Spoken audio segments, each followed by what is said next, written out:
So welcome to the fiber reinforced cement composites. Okay. So in the last session, we have been discussed regarding these fiber reinforced cement composites. Okay. So in connection to this, I've been highlighted. Okay, when will we are going to use these fiber reinforced cement composites? Okay, particularly. Okay, how to overcome the drawbacks of a concrete, preferably plain cement concrete and a reinforced cement concrete. That is the drawbacks such as ductility, toughness, energy absorption. So all those drawbacks you can overcome by this material. So that we have been discussed. And later on, we have been defined the fiber reinforced cement composite. It is a two-phase material which comprises of matrix phase and another one is fiber phase. So in that matrix phase, I've been discussed. Okay, so what are all the advantages and disadvantages? By adding a, okay, that means what I can say, by adding a fibers in the concrete, we can get a plenty of advantage. But one limitation, or I can say the disadvantage, as I discussed, is workability. So we need to give a keen concern on this workability in order to, okay, improve the workability of a concrete. Okay, and that aspects have been discussed. Next, I've been started with reinforced material. Okay, so this is the reinforced material I'm going to embed inside the concrete matrix. Okay, in order to okay, I can say the reinforce the concrete material. So those reinforcing material are short fibers, or I can say fibers of smaller diameter. That means I am going to use a length of short and a diameter of small. So that is called short fibers of small diameter. So that will be distributed throughout the matrix. Okay. And those reinforcement or fibers I'm going to embed inside the concrete matrix are metallic fibers, polymeric fibers, mineral fibers, natural fibers, and carbon fibers. Okay, so these are all the various fibers I'm going to embed inside the concrete matrix. Now, if I want to use these different types of fibers inside the concrete, what characteristics or properties a fiber should possess? A fiber should possess. So as I stated, the tensile strength of a fiber should be significantly higher than that of a concrete. The bond strength between the concrete matrix preferably of the same order or maybe it higher than the tensile strength of the concrete matrix. Then the modulus of velocity in tension significantly should be higher than that of a concrete. The Poisson's ratio and coefficient of thermal expansion. So these two properties are very much important, have been highlighted because whatever the material you're going to use inside the matrix, that should have a proper, okay, the same coefficient of thermal expansion. Okay, so then only it can bond properly and we can get a good results at a later stage. Okay, so with knowing these, okay, prerequisites in the fiber, okay, before using this, okay, so after coming to know about these properties, let me go ahead one by one.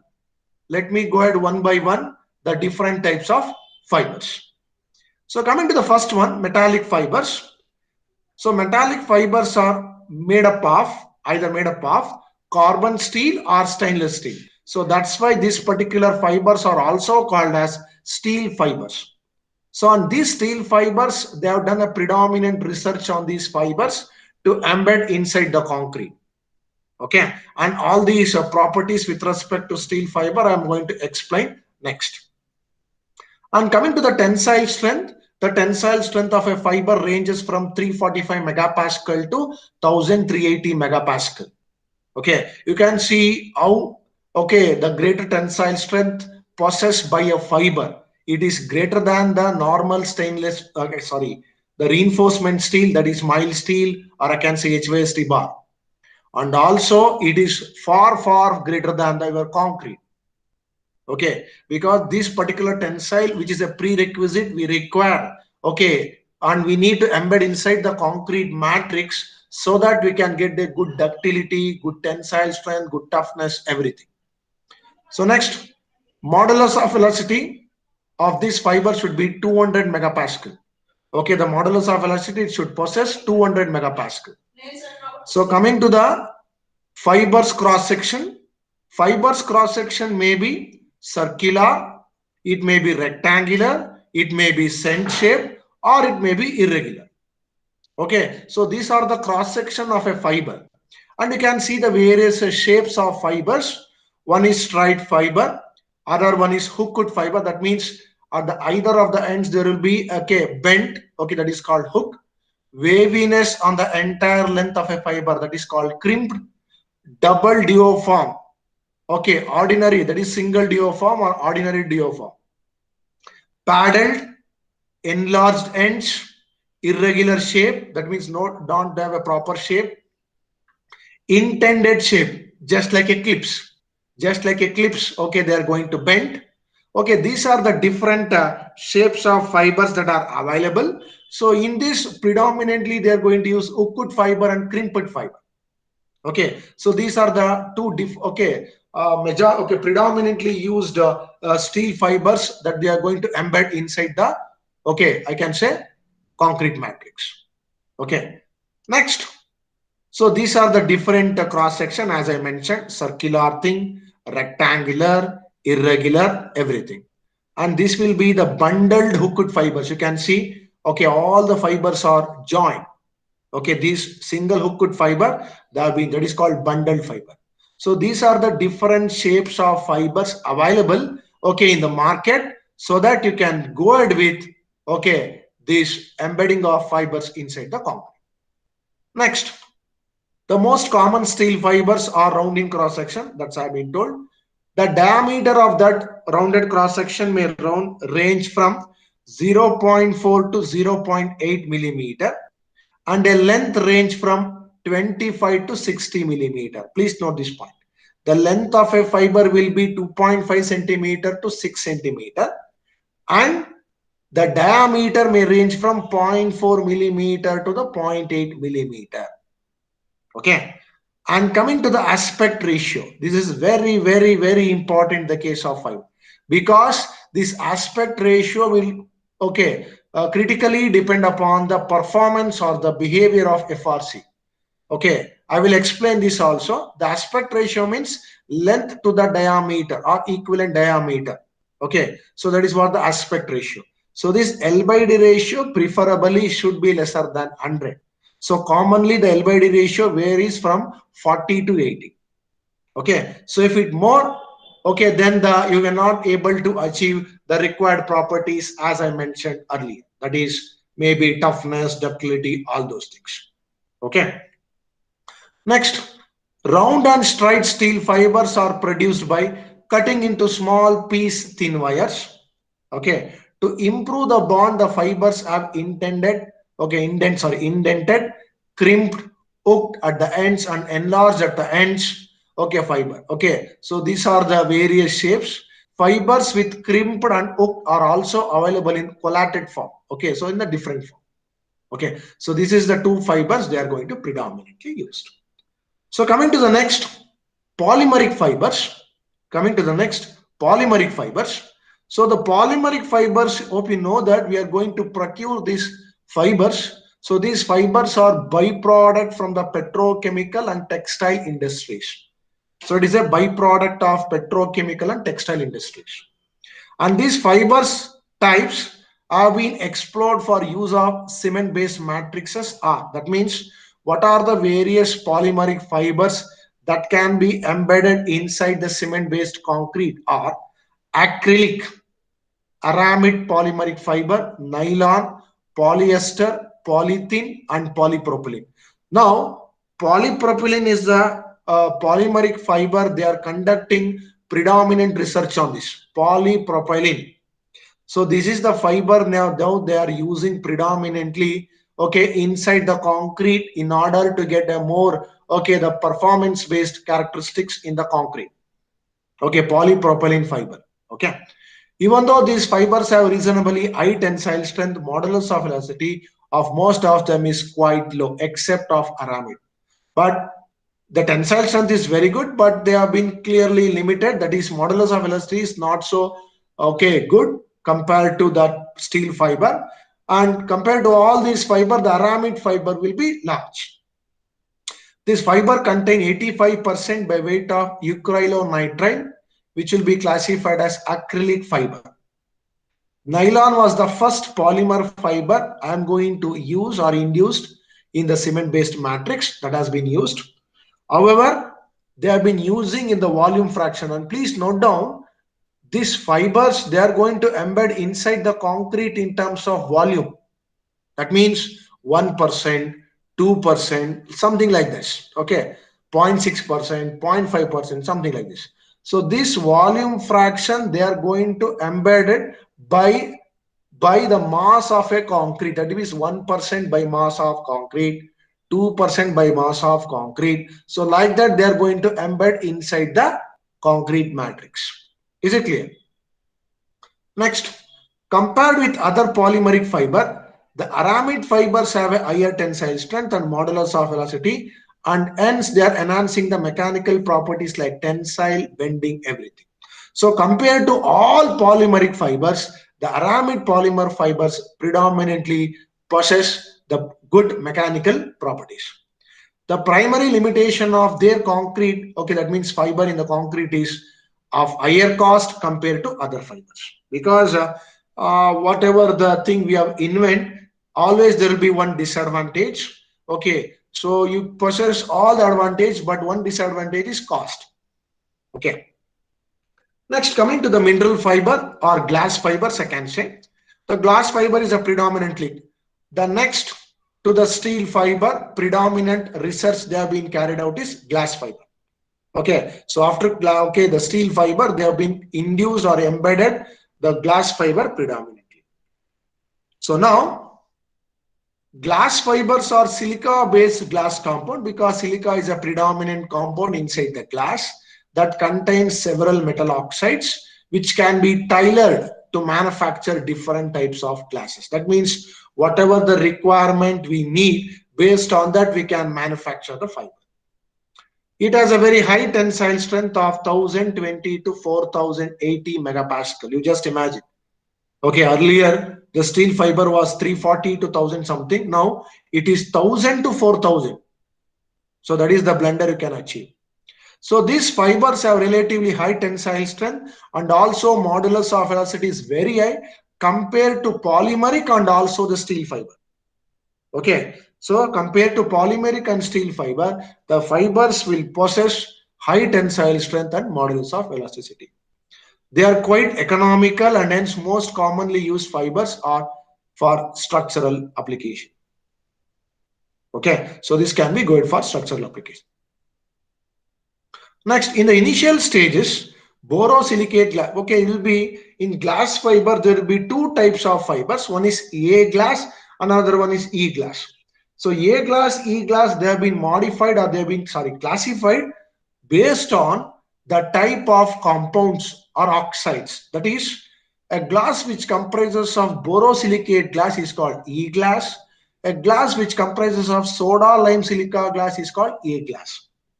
Okay, so these were employed, okay, in order to achieve, okay, the reinforced cement based composites.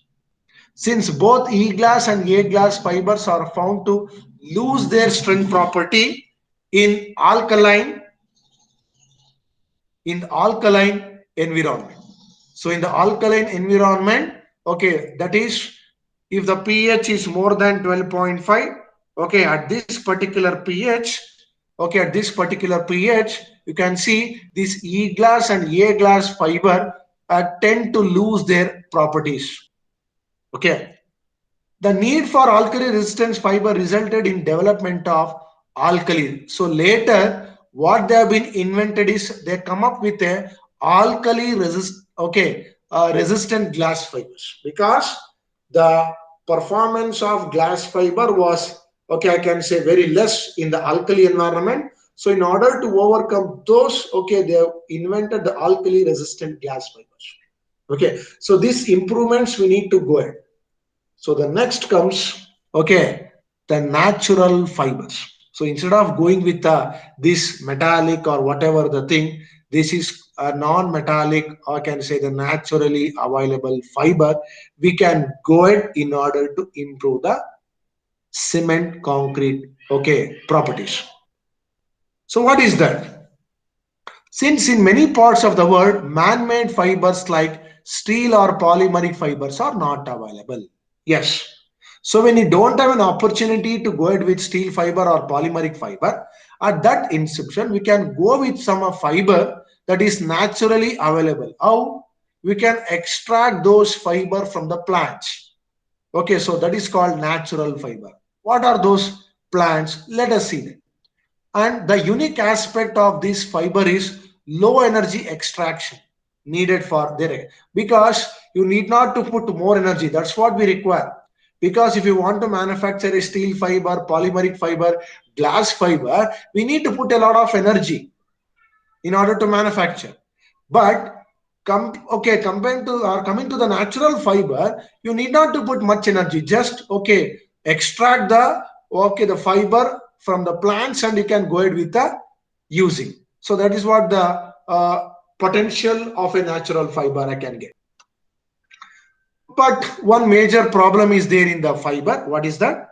The major problem is the durability aspect, because the natural fiber has got a disadvantage in the durability, because when the natural fiber or a natural fiber based cement composite subjected to the alkaline environment, so then the durability problem will arise. It is okay, what I can say, okay, susceptible to the acid attack, chemical attack, okay, and other acids. So hence these types of fibers has a limitations to get. So other than this, it will carry a good amount of tensile strength, good amount of toughness, all those properties. Okay. So since these fibers are economical, attempts are being made to overcome these problems. So when you want to overcome this, okay, this is the research gap, you can go ahead. This is the research gap, you can go ahead. So if you want to go ahead with natural fibers, okay, improve those properties with respect to durability, okay, and you can go ahead and embed. So this is the project you can perform in your undergraduate, okay, you can go ahead, embedding of natural fibers. Okay, and those natural fibers, you try to improve those properties when it is subjected to alkaline environment. Okay, that means we need to protect those fibers from the alkaline environment. I will tell you, because when I'm going to subject the fiber reinforced concrete to the external environment, how the matrix phase will behave and how this reinforcement phase will behave. Because we know that when the concrete or reinforced cement concrete subjected to bending, that is flexure or shear, when okay, whatever the things, or torsion I can say, you're going to come across the, what I can say, the two phases, that is compression phase and tension phase. So those aspects here also we are going to come across, and how the failure pattern is going to happen. All those aspects I am going to explain in the behavior. Okay. Some of the natural fibers used in the Portland cement composites are Aquara fiber, that is Aquara plant, bamboo, coconut. I hope you know that coconut coir fiber, jute, sisal, sugarcane bagasse, and hood and elephant grass. Okay, so these are the different types of plants available, and predominantly used natural fibers are sisal fiber. So more research is going on sisal fiber, and also they've been using coconut fiber. Even though these fibers are sufficiently strong in tension, their modulus of elasticity is quite low, because okay, but compared to the concrete, it will be high, so that I can go ahead. Aquara fiber, okay, this is available in Nigeria. Okay, you can extract, and they are found to be durable in alkaline environment and dimensionally stable and alternate wetting and dry condition. That means compared to all the plants or all the fibers, Aquara fibers is more stable, okay, and more durable in alkaline environment, okay, and it is dimensionally stable. That means no change in the length or diameter when it is subjected to wetting and drying condition. Okay, and then the bamboo fiber, okay, the deficiencies, it will tend to absorb water. We need to give a keen concern on this. Okay, if you overcome this problem, we can go ahead. That means each natural fiber has got some deficiency. If you overcome this deficiency, we can go ahead, because you can bring down the cost of the fiber reinforced cement composites. Fiber extracted from the coconut are called as coir. You can go with the coir fibers also. Okay, but these coir fiber, as I stated, will be susceptible to the moisture. Okay, the climatic changes. Next, elephant grass. So the elephant grass is nothing but, okay, if the height of the plant, if I'm going to grow to a 3 meter, okay, that is called elephant grass fiber. If a grass, okay, if I'm going to grow 3 meter, that is called elephant grass.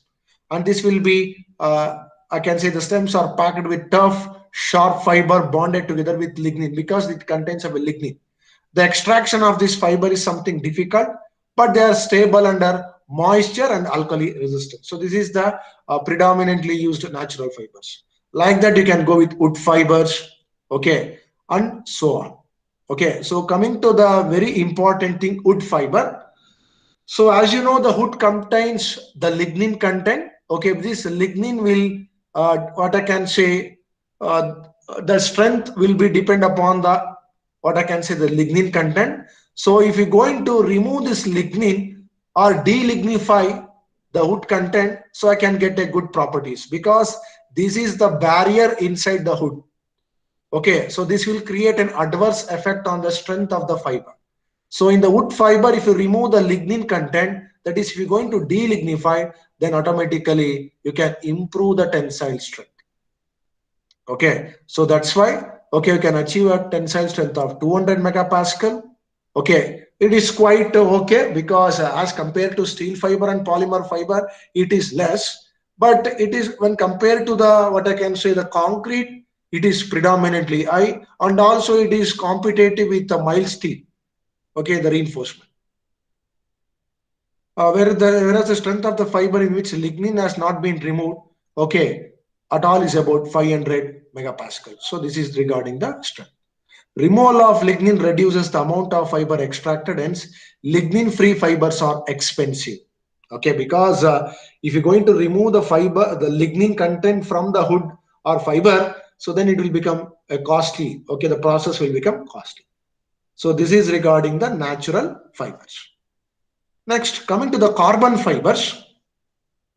So this is the most commonly used carbon fibers nowadays. These carbon fibers are predominantly they're using now, okay, in order to improve the, what I can say, the properties. So these the carbon fibers are the most expensive of the all the fibers. So this is the limitation or disadvantage. This is due to increased cost of their manufacturing process as well as increased cost of the raw material. So the raw material and the process used to manufacture both are costly, and the carbon fiber is also costly. Next, the carbon fibers have a higher strength and modulus, that is modulus of elasticity, comparable to that of steel fibers. They are relatively inert to the alkaline. That means inert means not reactive to the alkaline environment. And their specific gravity is 1.9, which is very much required. We want lightweight and high efficient or high durable and high strength fiber. Okay. Hence, they are used to make special products requiring high tensile, high flexural strength, and like that's what I've been told. Light in weight. So this is the boon you can going to get from the carbon fiber. And this carbon fiber, they are going to have a two types. One is span based, another one is pitch based. Okay, and also the rayon. Okay, you can see pan means polyacrylonitrile fiber, or rayon, that is regenerated cellulose or pitch based fibers. Okay, and this Bombay dyeing. So Bombay dyeing, okay, people they used to manufacture this predominant carbon fibers. So pan-based carbon fibers have a good properties but are higher in cost. Pitch-based carbon fibers are more economical, but their mechanical properties are poorer. But pan-based, okay, based carbon fibers are still higher than polymeric and natural fibers. These pan-based carbon fibers have a modulus of elasticity and tensile strength of 300 gigapascal modulus of elasticity and 5200 megapascal of tensile strength. Whereas pitch based having 160 gigapascal and 1400 megapascal. Okay, so this is regarding your carbon fiber. So nowadays the next topic which I'm going to discuss is fiber reinforced polymer composite. In that, okay, nowadays in civil engineering industry, okay, in the construction industry, the more advance has been happened. So now, if you want to improve the flexural strength, if you want to improve the tensile strength, nowadays they are going with a new advanced material or innovative material called FRP, fiber reinforced polymer material. So this fiber reinforced polymer, they are going to embed like a mat and they are going to stick to the concrete member in order to increase the flexural strength. In those FRP manufacturing process, they are going to embed this carbon fiber predominantly. Okay, so this carbon fiber is, I can say, got more potential, okay, in giving a strength aspects. So that's why this carbon fiber they're going to use predominantly. Okay, so after coming to know about this, I've been summarized all the fibers. Okay, with this in the examination, okay, this is a very important question they are going to ask in this particular module. Okay, apart from explaining this theory part, okay, they are not going to worry much about this theory part. We want this table. You need to write down the properties of the fiber with respect to this. So this is more important compared to the text. Text you can write down something, but predominantly I require, okay, these aspects. So these aspects, okay, is very important. Okay, so did you get my point? Okay, and coming to know about this, so whatever the aspects, the steel fiber, what should be the diameter, what should be the specific gravity, what should be the modulus of elasticity, what should be the tensile strength, what will be the elongation. So coming to the glass, okay, the diameter, specific gravity, okay, you can see asbestos, you can see the two types of asbestos fiber, you can see the polymeric fiber, that is aramid fiber, you can see the carbon, that is span based and pitch based, you can see the various types of polymer, nylon, cellulose, polyethylene, you can see the sisal fiber, which is the predominantly used natural fiber. Okay, so these are the various types of fiber. Okay, so these are all the applications you can see, and you can, coming to the application, you can use in any, okay, structures, I can say, wherever the reinforced cement concrete you people are using, okay, in all those structures you can go with fiber reinforced, whether it is in highway field, whether it is in airfield, okay, whether you want to create a blast resistant structure, whether you want to create a hydraulic structure such as spillways, okay, whatever the thing, if you want to resist cavitation, erosion, impact, because this material is strong enough to bear all these things. And also if you want to improve the flexural property, tensile property in RCB, then also you can go with SFRC, that is steel fiber reinforced. And apart from this, we can also go with the precast applications like producing manholes, precast slabs, okay, pipes, refractories, okay, all these things. And also you can go with cladding panels. So that's what I've been told. So this FRC has got a wide application. So it is not restricted to the something. It can be used wherever. Okay, so this is regarding the application. Okay, so by this, okay, session, you today came to know what are all the various types of fiber available, what are the various types of fibers available, okay, in the market and earlier were using, and what are its properties, so that you can go ahead. At last, you can also see the application. Okay, so with this, I'm going to end the today's session. Okay, so tomorrow we can discuss the properties. That means once I'm going to embed the fibers, enforce the concrete, how it will behave. So those aspects I'm going to discuss tomorrow. Okay, or in the next session. Okay, so hope you have understood whatever the concepts have been discussed today. Okay, thank you.